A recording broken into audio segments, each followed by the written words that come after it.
Кийинки 56 суроодо 25/12/2025 бул күндүн числосундагы сан ариптеринин суммасы 19 барар экен. Сан ариптерди 2, 5, 1, 2, 2, 0, 0, 0, 2, 5 баарын кошсок 19 болот.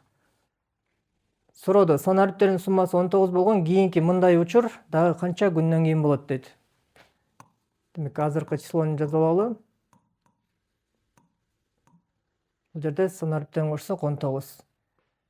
Эми улам кийинки күнгө өтсөк 26, 27, 31 чейин суммасы улам бирге чоңоюп кете берет. Мисалы 19 болсо 26 күнү 20 болуп калат, кошкондо суммасы кийинки 27-синде 21 болуп ушинтип 31ге чейин чоңой берет дагы. Кайра 19га азайыш үчүн январь айына өтүш керек. Январь айы 1-ай жана 2026 жыл. Азыр буларды кошсок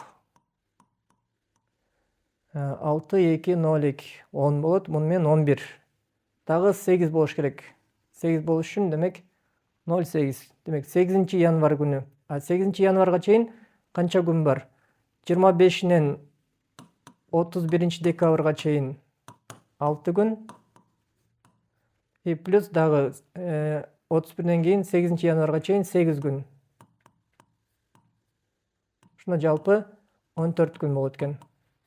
Жо 14 күндөн кийин сан ариптеринин суммасы 19 барар болот.